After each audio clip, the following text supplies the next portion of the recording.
by a quarterback or a running back. The offensive and defensive lines, as we know, football is dominated. It's won in the trenches. And there are some very good offensive linemen, some extremely talented defensive linemen in the draft. Fans aren't going to Pittsburgh tonight to go and sit outside for 4 hours. I guess they're going to shorten it now because of the time between the picks. So 3 hours to sit and watch guys read names off of a card. Like, that's what the draft is. It's just people reading names off of a card. There's no game being played. There's no excitement going on. I've been to the NFL draft. It's boring. Okay. It is a boring event. It's a fun event to be to once as a bucket list to kind of check it off, but it's not something that you're like, oh my God, this is amazing. I can't believe this is so good. I just think people are, it's about hope. That's what the draft is, because there are so many bad football teams right now in the NFL. This is about hope. Is anybody drafted tonight going to change a win total? Most likely no, okay? Unless there's a big blockbuster trade where we see someone get moved, like Dexter Lawrence going to the Bengals was a big deal. The Giants gave up a top 10 pick to get, acquired a top 10 pick, from the Bengals to get Dexter Lawrence. So a trade like that tonight, okay, that might move the needle a little bit. But other than that, this thing is, it's a fun TV event, but from a betting perspective, at least for this year, I really haven't even thought about getting involved in a betting market for tonight. Let's find out where in the world our guy is. Let's see what Betcris Arizona's got going on for a handle.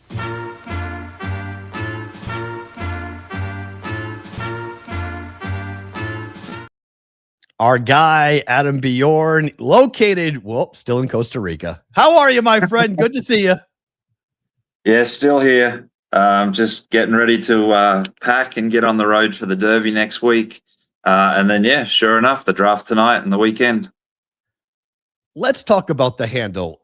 I'm assuming from a book perspective, if you guys couldn't take bets on it, you wouldn't, because it's frustrating and you guys get beat to the market a lot by professionals who have information. But overall, either as a bettor for yourself or as a bookie with Betcris, what's your take on the NFL draft? So, yeah, I was very much the bettor many, many years ago when there wasn't so much, information given. And even now I've seen a lot of people saying that they're just, having their AI plugging in all the information, and they're chasing down all these beat writers and all these, in-house information sort of channels that they're getting it sort of delivered on their doorstep, which makes it harder for the book than the bettor. But the volume's insane. Like, I'm looking at some of these charts and I'm just thinking, how, why, where. I mean, the first overall draft pick, the amount of money that's been bet on that, in the states that you can, because some states you can't, kind of thing, because it's, generally seen as already decided before it goes. Like Ohio, you can't do the first, but you can do the second, third, fourth, and whatnot. But yeah, I mean, it's been really strong volume. And for me, not involved at this point. Am seeing a couple of sort of spots where, but the lines have moved so much. Like, one example that I was just looking at was first defensive lineman, Spencer Fano, 600 into minus 130 over the course of the betting. First wide receiver, Jordan Tyson, 520 into minus 155, versus the opposite direction, Carnell Tate actually took bets at minus 575, and now he's around at minus 190. But I will say as well, I don't hold up the traders on this because it's just such a tough spot to be in, but we have some really shit markets with a really lot of fat hold. I saw minus 190, minus 140 in like a 10-field market, and I'm like, for me, that's a little embarrassing, but I'm like, you know what? It's the draft. Just let them do what they're doing. Who cares if we write an extra bet or whatnot? But volume's been good. What can you compare it to as to, like, if this was a game tonight? What does it compare to from a handle perspective? Like a midweek NBA game? Oh, it's more than that. Yeah, I'm thinking like for the sweat, the position, and what some of these spots were. Now, again, first overall draft pick is a 6-figure swing. If Mendoza doesn't go number one. He's not a big loser, but it's a really big winner if he doesn't go. And there's a few of these other spots. Some of the matchups even. There was one. Let me get the NFL. What was it? Caleb Downs is getting more two-way action than a lot of these NHL playoff games. Wow. So yeah, it's really it's showing up. There's just some that are going back and forth strong. There's some that really moved early on and haven't gotten much action. A couple of them have moved a little bit more in the last few days than they did when they opened and stuff like that. Now, on the head-to-head matchups, when I looked at it the other day, I thought, oh, we're a little thin on how many we're offering, but I don't really care. Like, I'm not looking to go, deep. But then when I went into the tournaments and they've got up, the first, I think, dozen picks on who goes, which is getting really good sort of volume across the board. First wide receiver, first offensive line, some of those things. It's, there's some really good positions. There's some really bad negative equity positions. But, that's kind of what the draft is. You never want to be the house in the draft. You always want to be the better. But it's just, it is what it is. Is it typical? Is this what you normally see, or is it more or less than previous years? So this feels like a little bit more than the last few years. I remember, years ago you could get some decent volume. But I've heard from a number of sharp guys, whatnot, that they can't really find a lot of stuff this year. But when I'm looking at the master chart versus the rec chart, it's still sort of 25 to 30% of the action is sharp action, which is probably a lot lower than what it's been in the past as well. There is, either mismanaged accounts where we've got them as recreational and not sharp, or there's just a lot of recreational money that comes into this stuff. There were two markets that I put on the screen that we talked about earlier. Was the quarterbacks over 1.5 quarterbacks at minus 294, and then over 1.5 running backs at plus 500 for you guys. If we see two quarterbacks go tonight, are people hammering that, saying there's going to be two quarterbacks given the propensity of teams trading back into the later part of the first round? Do you have a big red number on that, or are folks taking just one quarterback and taking the plus money? So this is probably our most balanced book, really good volume. Where it opened over minus 170, it moved all the way to over plus money, then it shortened up again, and then it went back to even money, then it went to minus 230, minus 240, back to 170, minus 300. Whoa. And kind of settled around the 260 range. So, this thing moved up and down over the course of 300 cents during this being up. But master chart well balanced. If I actually look at the net win, we're on just got to remember how these numbers work. We're on the over at about minus 170. So you need one quarterback to go, not two. No. So we're on that. So we need two. And we're on it and we're on it at about the odds of minus 170. So we've got some positive equity in that spot. Okay. On the total running backs, definitely want the under, but it looks like if I dive into this, that there was action at the over anywhere up to sort of plus 700. On this, and then the best on the under action was kind of around minus 540 to minus 670. Decent bet at minus 674. Right now, yeah, we're on that. It's slightly negative equity based on current odds. Because those are the two markets I think a lot of people gravitate towards, running backs and quarterbacks, just because it's football. And it's, look, you can bet edge rushers, you can bet who goes number 2 overall, you can bet number 3 overall, the exact order. There's a variety of different ways to bet this coming up. But like here in Vegas, I think most bookmakers here would not want to take a single dollar on the draft because you can't bet it day of. You can only bet it yesterday. You can't bet it today. So folks walk up to the window and say, hey, can I bet on the first quarterback taken or whatever? And they're like, no, you can't. So that becomes a contentious point with customers and whatnot. So if this went away, would you be okay with the draft not being able to be bet on, or do you like the draft being available? No, this is like college player props. If it goes away, it goes away. Not an issue on that. I mean, these things will always exist in non-regulated markets per se. It's never going anywhere.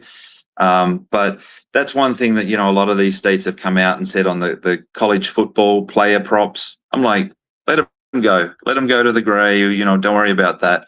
Draft kind of fits in that same category for me.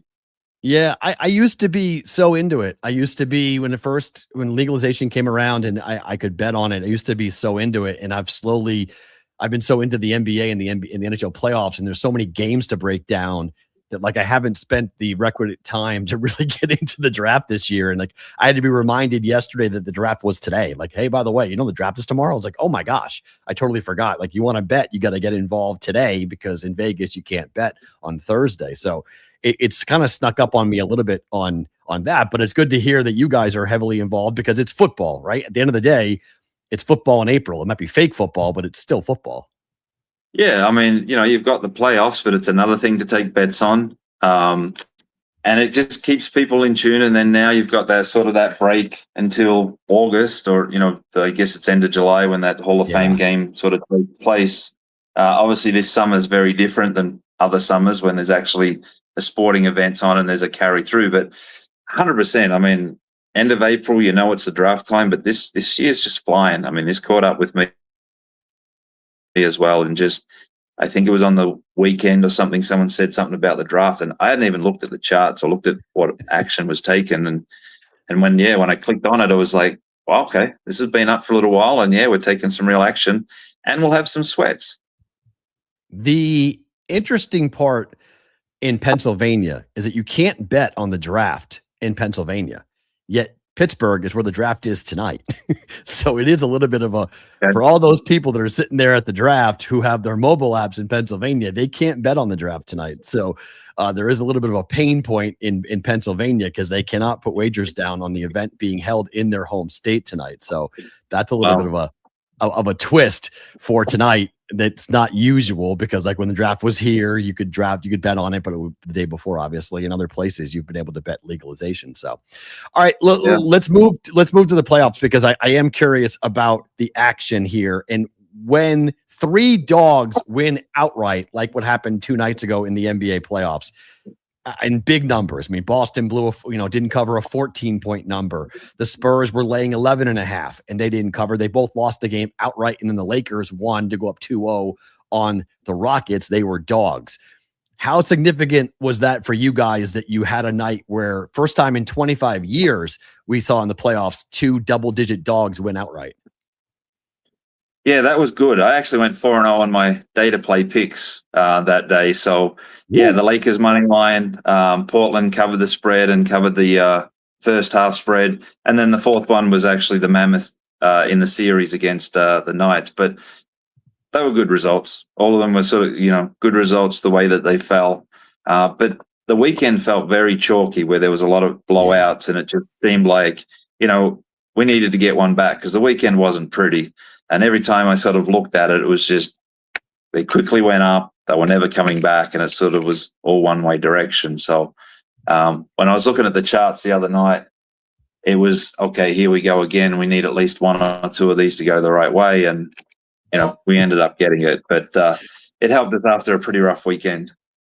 All 3. Yeah, not just 1. You got all 3 to come in and cash for you guys. So it was, you get 1 to knock out the parlays. You get all 3, and it turns into a phenomenal day, unless somebody decided to go crazy and bet the opposite and bet all 3 of those teams to win, which I don't think many did. It was a $100 bet to win 10,000 if you would bet all 3 of those dogs to win outright. So not typical in that. Do you guys see much movement in the futures market as we start to progress through the NBA playoffs? Like after games in which, like last night, the Thunder took care of business and blew out the Suns, and they look like the best team in basketball again.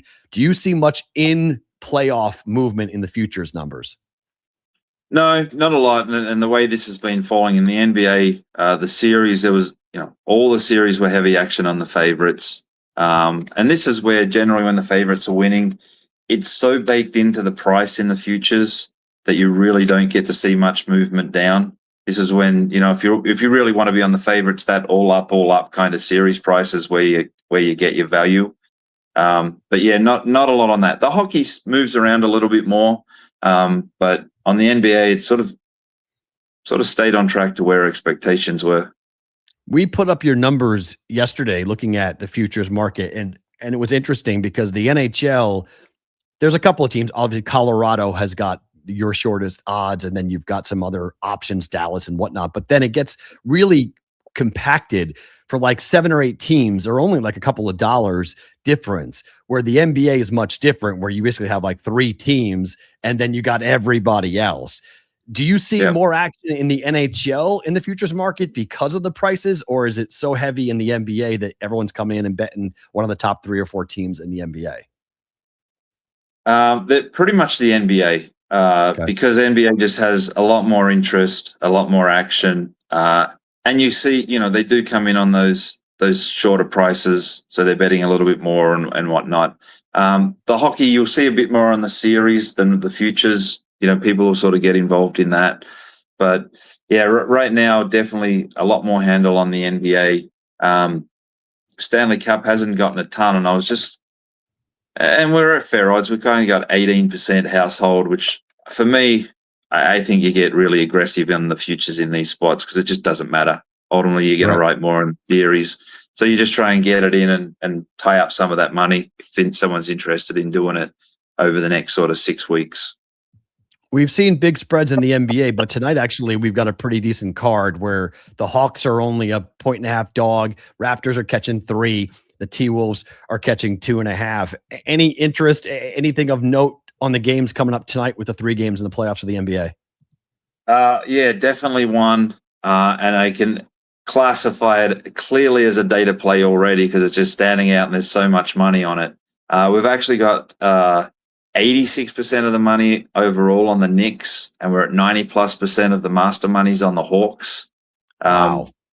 Yeah, this already, and I've been sort of doing the shows and whatnot half an hour before the first game. Even some of them I missed the first game. For this time of day, there's some big money on this game. And the Recs are all over the Knicks, and it's getting pushed back from the pros on the other side. Well, down 2-0, the Hawks were the hottest team in the NBA heading into the postseason, losing both games. Actually, sorry, winning game 2. Sorry, even if the series at 1 game apiece. I forgot about that. They won that game. So now game 3 here, the pivotal swing game here. So, all right, data play on the Hawks. Anything on the hockey tonight of note of the 3 games going off? Let me jump in there. No, and volume's been, pretty low overall. Avalanche is getting some money. Only master action I'm seeing is on the Ottawa Senators at the moment. A bit and they sort of took it at minus mid-teens, ran it up to like minus 25. But it's got about 90% of the overall money on the Senators as well. Yeah, that makes sense. All right, we're going to talk on Monday to get your official Derby stuff because I'm going out of the country. I'm heading to Spain. So we're going to be talking Monday. But before we get to Monday, how are we feeling about the Derby? Are we starting to get into involvement at all? Is your eyes being peeled back for anybody at the moment? I feel like I'm going to be super, super aggressive on this Derby this year. The good thing is the draw's done Saturday, so by the time we get to Monday, we'll know post positions and everything like that. There'll be somewhat an official morning line out there, but for me, this is one of the weakest fields that I may have experienced in 20+ years. Wow. For me, it's one of the most open fields. There is probably 5 or 6 horses at 20s bigger that I'm just drooling over. So I'm keen to see what they end up race day and then what I can do with them prior. But yeah, I'm actually eyeing this one very hard to go after some horses very hard. At some point, again, depending what track prices are, depending if I can find any fixed odds, which there's not a lot doing it, but I may try and track down a state or 2 next week and show up and place some bets. Interesting. So we're talking about fixed odds. We're talking about odds that won't move, which is what a lot of folks here in Vegas do when they book the Derby. They just put up big numbers. So you think that there's some some weakness in the market in terms of what these prices are going to be? I've watched these races for the last few months. I've watched all the prep races again this week. I've been throwing some stuff into Claude and GPT and whatnot to sort of, am I missing something or whatnot? But yeah, there's some of these horses that just do not make sense on their prices. And I will give one tickle early on. I am keen on the Japanese horse coming over. I think this time, this is the most open field and weak field that there's been. Japan have started to get a little closer to the front of this the last number of years. So I am liking Dannon Bourbon, and again, Kentucky Bourbon. I mean, sounds like the perfect square pick. But yeah, I'm keen to see this draw, see where the horses end up, know where the speed is and which ones I like on the speed, know which ones, will be coming from behind and need to be laying off the traffic. But yeah, I'm really keen on this one next week. There is our tease for Monday's conversation on the Kentucky Derby coming up here with Adam Bjorn. My friend, thank you for the time. Travel safe here to the States, and we'll talk to you on Monday, all right? All right, cheers. Thanks. Adam Bjorn joining us here on Pushing the Odds live in Costa Rica for us, as we'll get to him coming up on Monday, as we'll do the full Derby preview for him. So that's going to be interesting. If you guys are going to bet the Derby, I think you're going to want to hang out with us on Monday. Normal time, 1 p.m. I'm on a red eye to Barcelona on Monday night. So we're doing the show on Monday, and then I'll be in New England. I'll be in Boston or New Hampshire for the show on Monday. And then, so Adam and I will get the full Derby breakdown. We'll get his picks for the Derby and do it all. And then we'll head to break for 4 days for Tuesday, Wednesday, Thursday, Friday, back on Monday, May the 4th. I come back. I'm going to be disaster. I'm going to be a disaster on Monday. I'm going to just go ahead and tell you that, because I fly Barcelona to Boston. I have a 3-hour layover, and then I go Boston to LA to Vegas. So it's a 6.5-hour, 7-hour flight to Boston. I lay over, and then it's a 6-hour, 5.5-hour flight from Boston to Vegas. So I'm have a travel day on Saturday where I'm not going to know where the hell I am in what part of the world I'm living. I'm doing an Adam Bjorn type of trip on Saturday of next week, on May the 1st or 2nd, whatever that is. And so Monday the 4th, I'm going to be, it's going to be brutal for me time-wise. I hope to sleep. I'm trying to think about like taking sleeping pills and other types of stuff on the plane. So if I'm a little bit groggy on Monday, that's kind of why I'm not going to be able to like focus as to what's going on. But we'll do a full Derby preview coming up with Adam Bjorn on Monday's program, 1 p.m. Eastern time for us. Let's talk about, well, the story everyone's talking about, and it's not the NFL draft.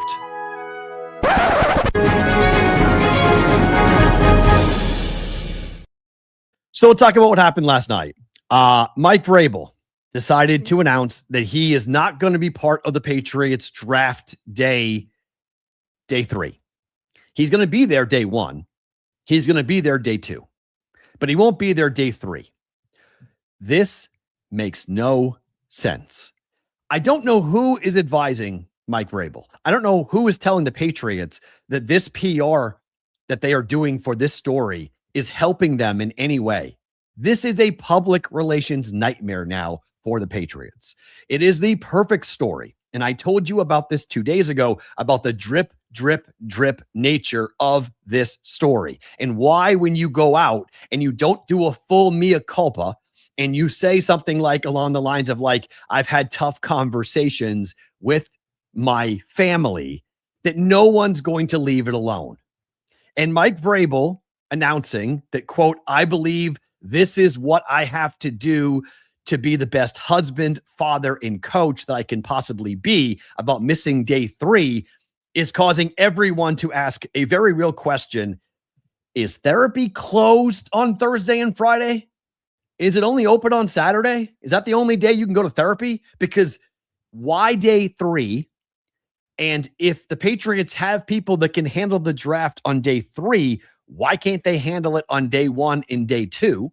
And if it's very important for you to be there for day 1 and day 2, isn't it also important for you to be there for day 3? It doesn't make any sense. This is a ridiculous awful move by the Patriots to do this. And it might be because this story broke before we came on the air today from the New York Post, where pictures of Mike Vrabel kissing Diana Rossini, the now former athletic reporter, taken 6 years ago. This is not new in terms of a relationship. This has been going on for a very long time. And when you deny and you say things that you know are false and you know you are lying, you can't just sweep this away, Mike Vrabel. I'm sorry. The professional problem is for Diana Rossini, who, after that picture just came out, is done. I don't believe she will ever cover the NFL ever again. This was a long relationship in which she has been reporting on Titan stories, AJ Brown stories. She has been the lead AJ Brown reporter for all of the information about the Eagles and the Patriots and what was happening between the two teams. Clearly being fed that information from Mike Vrabel. Clearly her credibility is gone. If she wants to go and start her own podcast on the NFL, I think she'd be able to do so. But in terms of working for a major outlet, a Fox, a sport, a ESPN, a athletic type, she's done. Like NFL Network, wherever, she's done after what just came out. But Mike Vrabel's got a real problem. In his statement at the time, Mike Vrabel said, quote, "These photos," meaning the first batch of photos, "show a completely innocent interaction, and any suggestion otherwise is laughable. This doesn't deserve any further response." Laughable? Mike? Laughable?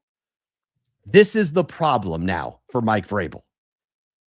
It wasn't a problem if the dude just came out and said, "I made a mistake.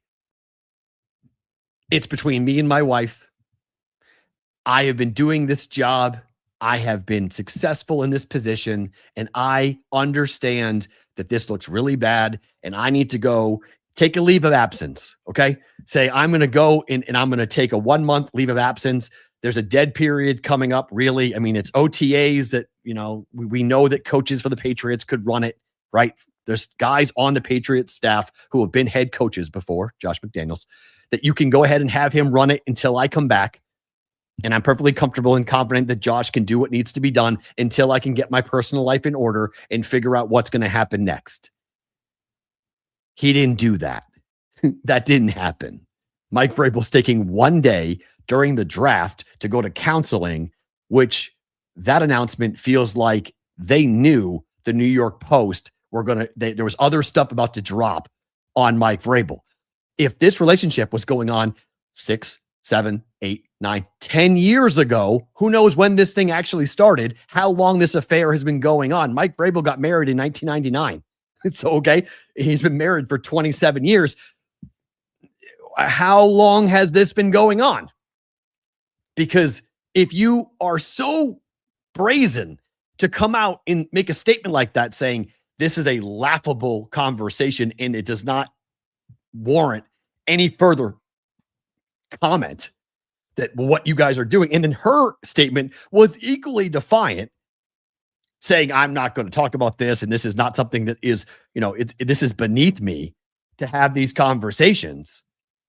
I mean, this is a disaster for the Patriots now. Like this is just, and it's got nothing to do with football, but it has everything to do with the brand, everything to do with the NFL, the shield, where one of your coaches is clearly a liar.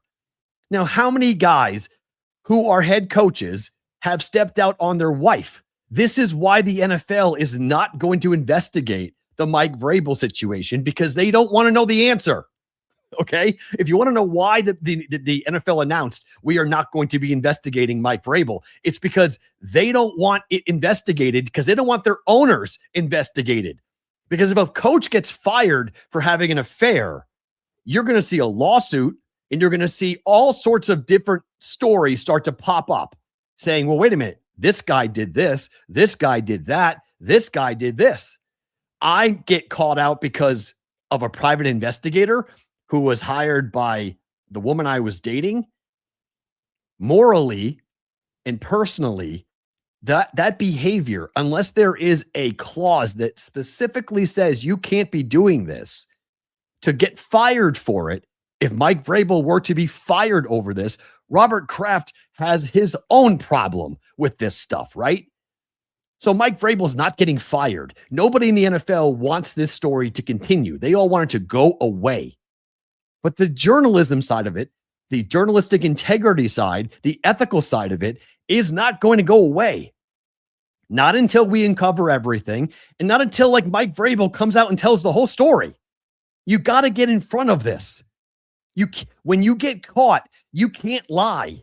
You can try to save your marriage. You can try to stand up there and say, okay, this is ridiculous. I was doing nothing wrong. Those pictures don't really mean anything. Diana Rossini hired a crisis management team. That's not the actions of an innocent person. Okay? You go and hire a crisis management team when you're having a crisis, when you're in trouble because you did something you know you were not supposed to do, and you have that crisis management team issue statements. Deny, right? Well, you can deny all you want as long as you know there is no evidence to back up the claim. And there's clearly evidence out there. There's clearly evidence that's going on right now. That there's more out there. 6 years ago, how many times were they in public together? How many times did they think they were alone when they weren't? How many times did someone take a picture of them walking down the street or kissing at a bar? You get drunk and you forget, right? You start drinking and you forget that this is not my wife. This is somebody else. This is my affair. This is my side chick. Like, you forget. And so she's been seeing Mike Vrabel before she got married. Like, anybody see Casino? Anybody see when the Lester, whatever the hell that guy's last name was, right? When she went and she got married, and she went and married the safe guy, the Robert De Niro character, right? And she was already dating somebody else, and he was supposed to go away and stop seeing that guy. Well, I'm assuming the husband was like, you're done with Mike Vrabel, right? You're done with Mike? You're not seeing him anymore? Because she, at the time, wasn't married. 6 years ago, Diana Rossini was a reporter covering the Titans. Mike Vrabel, okay? Mike Vrabel started this affair before he became the head coach of the Titans, it looks like. Looks like this has been a long-standing relationship that's been going on for a long time. So you have to come clean with everything, or shut up. Shut your mouth. One or the other. That press conference he gave was a disaster. Commenting, having that round table, because I found out afterwards that not only did Vrabel do it at the podium, they didn't announce the press conference, by the way. There was a draft day conversation they were supposed to have. And once Vrabel heard that players were going to be asked by the media to speak about the offseason training program, Mike wanted to talk to the media. So he jumped on that podium to have a conversation. It was not the full media. It was not the full Boston media. It was simply just the real hardcore beat reporters. Like 10 people were in that room, not 100. And so then he had a round table where he sat there and talked football with all the reporters, and nobody asked him any more questions about Diana Rossini because their job is to cover football. And from a football perspective, this story is done. This story has no bearing on the Patriots draft tonight.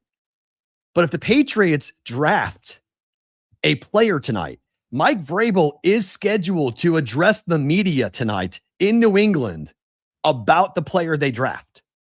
If they don't and they trade out, Mike Vrabel would not be scheduled to speak to the media until the end of May.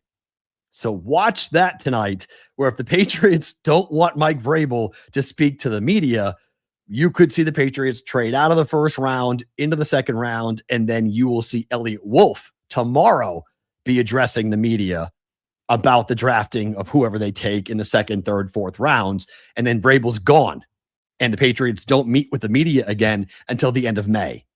So that is a whole thing there. So yes, Chef Benny, go bet the Patriots to trade because the Patriots very well might not have much of a need to put Mike Vrabel in front of the media for a very long time. And by the end of May, unless we get more, and again, the drip, drip, drip nature of this story is really bad, unless we get more information and we get more situations like this, where Diana Rossini and Mike Vrabel, a married Mike Vrabel, not married Diana Rossini, caught kissing in a bar a long time ago, pre-COVID, okay? Not good. Unless we get more of that, which I'm guessing we're going to. But if we don't, come the end of May, we're not going to have much heat on this story. But right now, what a disaster for the Patriots. Just an absolute disaster. To the ice, to the games. No more drama. The Dallas Stars won in double overtime last night. I had the Wild on the money line. That just pissed me off. That was an awesome hockey game. Great game for Dallas. Big win for them. They're up 2-1 now in their best of 7 series. We talked about the numbers for this game. It was 7 and it was juiced to the over, and it was right. That number was right. It flew over. 6-4 final. The Ducks get a big win to even up their series with the Edmonton Oilers. I feel bad for Pittsburgh here. They're hosting the draft tonight, and the Flyers are up 3-0. Philly with just a dominating performance in the last 2 games. Big win for Philadelphia. They're up 3-0. Pittsburgh and Sidney Crosby, they haven't won a playoff game or a playoff series in Pittsburgh in a long, long time. In the NBA last night, we got the Pistons, who showed up finally. I laid the 8.5 points. That was a good bet. Pistons destroyed the Orlando Magic in the third quarter, going on a 24-3 run in the third quarter, taking care of business.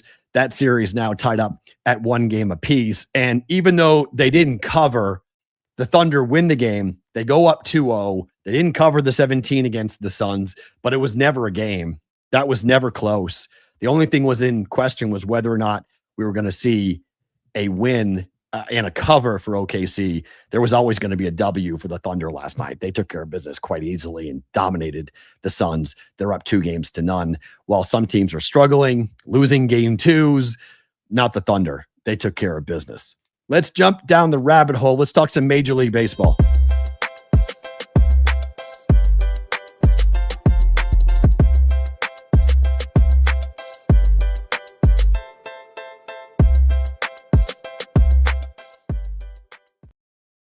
The Rabbit Hole segment every day on Pushing the Odds, being brought to you by the Rabbit app. Create and share custom sports picks. You challenge your friends, not the house. There is no limit on this marketplace. You customize the lines and the odds. You set the prices, and no more awkward Venmos with your friends. We go right to Rabbit. We make the bet. You take the smack talk. You think someone's going high tonight. You think someone's going low tonight. Go to Rabbit and use the code RABBIT5 for 5 free Rabbit Cash when you sign up in the Google Play and Apple Store right now for a download with the Rabbit app. Let's look at Major League Baseball win totals. We're 25 games in, basically, to MLB, to Major League Baseball. Let's take a look at teams and their adjusted win totals as we go, because it is interesting to take a look at where we are. Let's just look at the American League East and the National League East. This is wild. The Braves are 17-8. They have an 8.5 game lead on both the Phillies and the Mets. The Mets have won 1 game over their last 13, and the Phillies now have lost 8 games in a row. The Braves on the other side are dominant at the moment. They're having an unbelievable start to their season, now 17-8. The Yankees have taken the first 2 games against the Red Sox. They're 15-9, but the rest of the American League East is a disaster. The Rays are okay. The Orioles underwater. The Blue Jays and the Red Sox are just bad. Like, there's no other way to describe what those 2 teams have started as. They've just been really, really bad. So what have the markets done? Some of the adjustments are pretty interesting. We've got the Braves, who opened up at 87.5 wins, now up to 91.5 wins. The Yankees, who opened up at about 89.5 or 90.5, now they're up to 93.5 wins. I don't like that Yankee number. I still like that Brave number. I think the Braves are going to win more than 91.5 games if they stay healthy. They've got the arms. They have the lineup. They're playing in the right division. They got two really bad teams at the moment, and you would think the Phillies and the Mets would turn things around, but I don't know. Given what's going on in both those clubhouses right now, it's bad. Lindor got hurt last night for the Mets, so they get Juan Soto back, but Lindor got hurt, so he's out tonight, and he could be out for a while. So one good player comes back, and the other one, and another one goes out for the Mets. I mean, the Braves over 91.5, I think is still a good look. The Cardinals have surprised a bunch of people, and it goes back to my theory about franchises like Boston and St. Louis. These teams, when their numbers are this low at 69.5, I mean, even the worst years for the Red Sox and the Cardinals, they hover somewhere around 500, right? 76, 77 wins, somewhere in there. And now that's the adjustment for the Cardinals, opening up at 69.5, now 75.5. On the flip side, though, you have the Royals, who are now down to 77.5. Their numbers were around 83.5 or 82.5, depending on the book going into the season. And the Royals just can't get out of their own way right now. Their offense is abysmal. They can't score. Their win total now is down to 77.5. Others who have seen some really big movements. The Astros opened up at 85.5 from a win total perspective. They're now down to 78.5 from a win perspective. And I probably would still bet under because the Astros are old. They can't do much right. They can't pitch. They can't hit. They're in trouble. The Phillies are down 7 from 89.5, now down to 82.5. And if they keep going like this, look, if this number gets to be around 80, I think you bet the over. I'd be very surprised if Philly, given the talent level that they've got, it would be very surprising to see Philadelphia not go over and be a 500 baseball team. Like they're just too much talent with the Phillies to not be a 500 baseball team. So if we get to 80.5, if this thing keeps on coming down, if this streak goes to 10, 11 games for Philadelphia, I think you can get involved and bet the over on this. And I've been taking trash heat from friends of mine because I bet over 86.5 for the Red Sox. Most books were at 87.5 for the Red Sox. Now that's down to 81.5 after losing the first two games of this series against the Yankees, 4-0 and 4-1. The Red Sox are in desperate need of a win tonight just to shut people up right now with how poorly things are going. The Red Sox are really happy that the Bruins and the Celtics are in the playoffs and the Patriots have a massive scandal going on because the Red Sox-Yankees series normally would be the number one topic in New England, and it's not. And the Red Sox getting blanked in the first game and scoring one run in the ninth inning yesterday, and that's it against Yankee pitching. No good. That would be front page, blow up type talk radio type topic, which it's not at the moment because of where the Red Sox are in the pecking order. But the Mets now down to 83.5, down 7 games from where they were at close when the year began. High expectations for the Mets. People thought that New York was going to be really there. People thought there was going to be a lot of things going on. So Mets now sitting at 83.5 from a win total perspective, down 7 on this. Ross says the Red Sox aren't winning tonight. They're bad. Not gonna fight you on that. Okay. Red Sox right now are a disaster. Does that change? I don't know. I got people that are saying, why don't you just count your ticket and just rip it up and say it's already a loser. Red Sox aren't winning 88 games. I have a hard time arguing at the moment. What I say in the retort, if you're a Met fan, a Philly fan, a Royals fan, a Red Sox fan, an Astros fan, any of the teams that we just put up in terms of where their win totals are, I generally don't have a solid opinion about a baseball team until we get to Memorial Day. So there's still time for the Red Sox to get hot. There's still time for the Red Sox to be competitive, in particular because the American League, generally speaking, stinks. Like there's just not a lot of good teams in the American League. The National League has pounded the American League so far here in interleague play because there's much more, there's better baseball teams.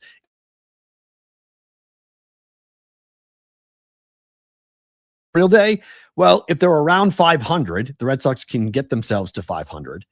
Then I think they could be okay. But that's a big if. They got to have a winning month of May to get there. They're having a very bad April. So let's see what May looks like. But for the first month of the season, we can look back on this and reflect back, and you guys can cut this in what I'm talking about with the Braves and the Phillies and the Mets, and all of a sudden the Mets are in first place. The Braves will lose, 10 of 11, and the Braves will be right back down and right back with the Phillies and the Mets, and we got to chase for the division, which is very possible. But there are some very good numbers for the Braves. 25 games, no blown saves. 25 games, 200 plus strikeouts for their pitching staff. Braves are winning games with great pitching, good defense, and timely hitting. All phases.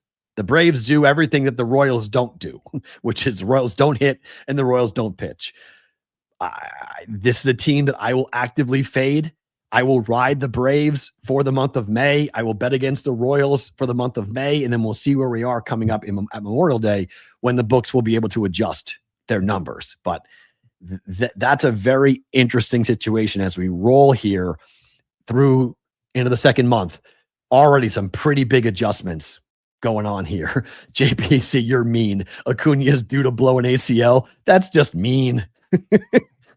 That's just mean. But injuries are going to have a say in this. There's no debate there. We're going to have injuries that will impact where a team and the direction of a team as to where they're going to go. We've got news of the industry. We've got picks to make and more coming up here in bonus time. If you are watching on the replay on Sports Grid TV, thank you for being here. We appreciate you. Adam Bjorn in Betcris, Arizona, thank you for being a part of it. We're back tomorrow at 1 a.m. Eastern, 10 p.m. Pacific time. But if you guys are live, bonus time now.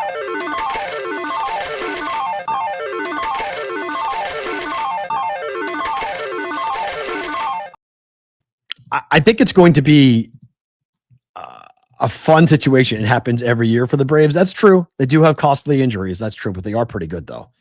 I mean, right now the Braves are really good right now. It's a good money-making opportunity. Bet them now, make money now on the Braves. News of the industry.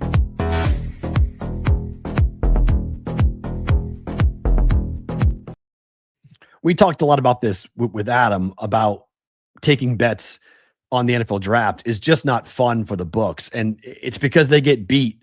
This is not about algorithms. This is really just about who gets to the information first. According to an article written by Ben Fox, operators typically lose money on the draft because they are outsmarted by sharps who study the outflow of pre-draft information from teams and analysts religiously. The sportsbooks can't keep up, and skilled bettors take advantage. Quote, dealing with any draft market really for the most places, it's not a matter of when you win or lose. It's just a question of how much you lose. That according to a sportsbook director at the Borgata at BetMGM book in Atlantic City. And you heard Adam talk about certain markets in which they would be losers, but they're comfortable being losers on the draft because it's about liquidity. It's about volume. It's about getting people to reopen their apps. It's about getting people to redeposit, to get back involved with betting again, because for a lot of people, they only bet football. And so this is football in April. It's fake football. It's not real football, but it's still football. So it gets people's attention. People are going to sit and watch the draft. I'm now 49 years of age, and I still love the draft. I've just changed in terms of my interest in betting the draft. And it's mostly because I'm looking at games every night. And so I only have so many hours in the day, right? And as somebody who bets every sport, I have to be sort of judicious with where I put my time and what sport do I want to cover? What games do I want to break down? Because I don't have unlimited time to go and sit. I host this show. I work for UNLV. I host the Daily Juice. I produce all those programs myself. I book all those programs. And so I only have a certain number of hours that I can go ahead and do the handicapping every night. And so if I'm going to go and really dive deep into football, NFL draft positioning and markets, I'm not going to look at the NBA. I'm not going to look at the NHL. I'm not going to look at Major League Baseball. And generally speaking, I would rather watch a game than bet on a draft. I'd rather bet on an outcome, a total, a side, a prop bet, than to bet on the draft, because one trade can blow up the entire draft. You can spend months handicapping who is going to do what tonight. And then if the Jets trade out of the second pick tonight, it changes everything. If somebody wants to move from 5 to 2 to go get Jeremiah Love, and say, okay, we know the Titans are going to take him at 4, so we're going to leapfrog to 3 or leapfrog to 2 and take Love, that changes the top 3. It changes the calculus of who gets drafted where. It changes the over-under. There's all things that happen that could impact your draft day betting that has nothing to do with a ball going through a hoop or a puck going in the net. So to me, I'd rather spend the time handicapping and betting that than the NFL draft. I'm going to watch it, obviously. I'm very curious about it. The Raiders have the top pick in the draft, but frankly, I'm more curious what the Raiders are going to do tomorrow in the second and third round than I am about them with the first pick, because we've known for months what they're going to do with the first pick. And Mendoza's not even going to be there at the draft, so he's going to be at home. I'm sure he'll be interviewed after he gets picked and whatnot. But that's even, he has a family member that's not feeling well, not doing well. So that's why he's not going to be there. It's not like he's rejecting the draft. He just would rather be around his family for an incredible moment to be the top pick in the draft. The quarterback of Indiana is going number 1 overall. That in itself is a crazy moment. But I from a betting perspective, I'm just not running to the window to go ahead and bet it. I'm just not running to the window to say, this is what I want to bet. Why? Because I'm betting other things. Let's make some plays.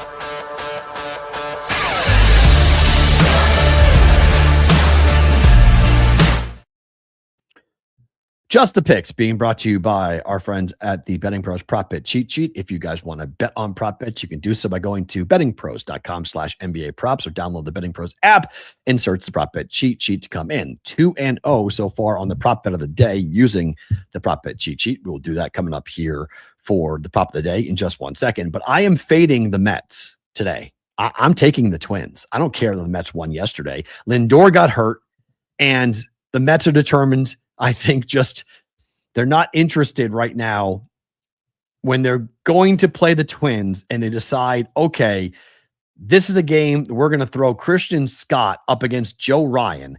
Joe Ryan's the best pitcher for the Twins, and Christian Scott hasn't pitched in a Major League Baseball game in over 19 months. This is his first Major League start after Tommy John surgery, and he had an ERA at AAA Syracuse that was over 5. No, thank you. Give me the Twins on the money line tonight. And the price isn't that bad right now. It's now -112, -115 on the Twins, which great price. Take Minnesota. The Braves on the money line against the Nationals. The Braves are throwing a kid, so I know why people aren't jumping up and down about the Braves, but I just told you what I like about Atlanta. That game is actually going on right now. That game is currently 2-2 in the 5th. So that game is actually going on right now. Getaway day. I like the Braves there. Dodgers on the money line tonight up against the Giants.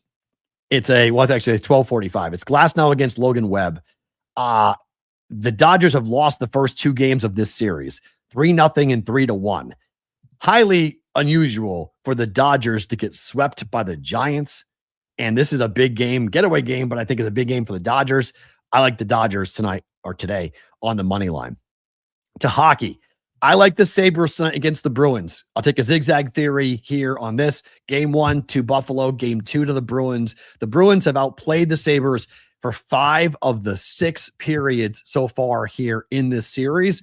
Boston's been a much better home team than a road team. However, I think Buffalo plays looser on the road, being a young hockey club with that much intensity on what was happening, making the playoffs for the first time in forever for Buffalo. I think the Sabres play well tonight. I think Buffalo takes game 3 against the Bruins. And finally, I like the Cavs laying 3 against the Raptors here tonight. You heard Adam Bjorn talk about the fact that all the professional money's on the Hawks. So I will be looking to add the Hawks as well here, but I'll take the Cavs on the road with a short price, just laying 3 against the Raptors to go up 3 games in that series, up 3 games to none. Prop bet time.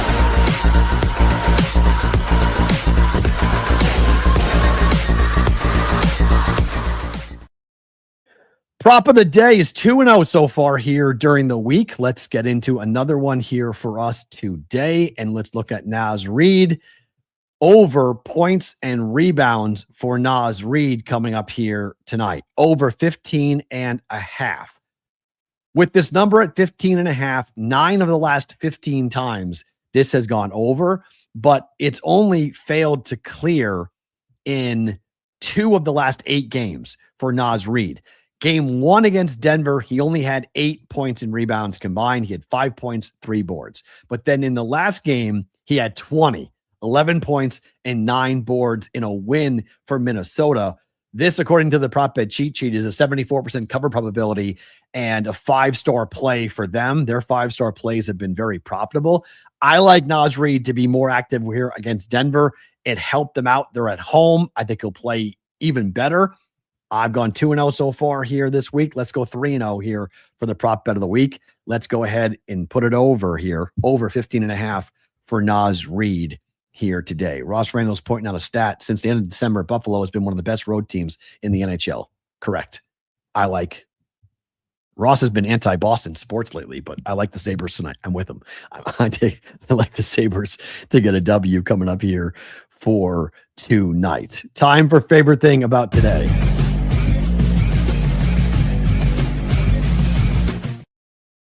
Look, favorite thing about today for me, it comes down to where the sports world currently is.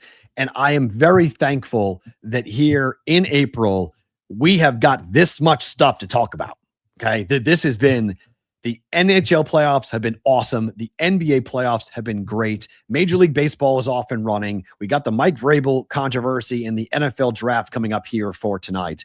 As somebody in the content world where you start to sit every day and build a show and build out the bracket and build out what I'm going to talk about each and every day in the rundown, this has been a very fun month and a very, very good month from a topic perspective. I don't love that most of the topics are involving Boston or New England sports. Some are good, some are bad. Bruins, Celtics being involved, which, by the way, the B's and C's parlay hasn't hit yet. So if the Bruins win, Celtics lose, or vice versa. So that B's and C's parlay has not been profitable at all for whatever reason, but we'll see how it plays out tomorrow. Oh, no, right? Because the Celtics play tomorrow. Now they're playing different days. Boston plays tonight. Celtics play tomorrow. And Bruins play tonight. Celtics play tomorrow. So we'll have to see if they get back on the same schedule here in a second. But that has not been profitable. But we have got tons of things to bet on. Baseball has been great. We have a lot of really fun stuff coming up in the month of May. Obviously, the Kentucky Derby coming up next weekend is really fun. So we got tomorrow on a Friday. We've got Monday with Adam Bjorn for the Kentucky Derby. And then the show is off for 4 days for Tuesday, Wednesday, Thursday, Friday. And then we're back the following Monday to get into. So looking forward to a lot. Yeah, it's been an awful season for the B's and C's parlay. It's very true on this. Jimmy, if you're betting block shots, amen to you, man. That's an awesome market to get into. That's a really fun market to bet into. I'm just not very good at it, but I've seen people make great money on the block shots, in particular in the playoffs, because guys give up their bodies so much more in the postseason. It's a great prop betting market to get into if you have a book that makes it available for you. Which is not something in Vegas we see all that often from a market perspective, but it is very profitable. My thanks to Adam Bjorn and Betcris Arizona for being with us here today. We are back tomorrow, 1:00 Eastern time, to recap the first round of the NFL draft.